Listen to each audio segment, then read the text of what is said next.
தகுதி இல்லாதவன். ஏன்னா இவன் பொண்டாட்டியும் ஒரு நாள் விடோ ஆகும், இவன் அம்மாவும் ஒரு நாள் விடோ ஆகும்.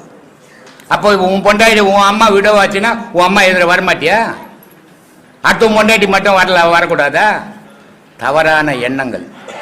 உன் விதி என்ன முடிவு பண்ணிக்குதோ, நீ யார் வரலனாலும் ஒரு ரோட்டில் போயினா பாம்பு கட்சி எடுத்து விடுவேன்.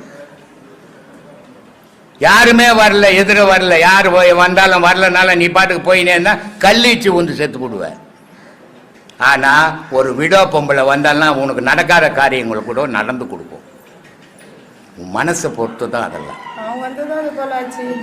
இது அதை நீ பெருசாகவே எடுத்துக்க கூடாது. அந்த நாய் அப்படித்தான் அப்படின்ட்டு போ. ஏன் சொல்றேன்னா, உன்னால யாருக்கும் எந்த தீமையும் வராது. அவங்க மனசுல ஏற்படுற தீமை அவங்களுக்கு உண்டாக்கிடும். அதனால நீ அதை பற்றியே கவலைப்படாத. உன் வேலையை நீ செய்ய போ. நீ கடவுள் சாட்சியா போ.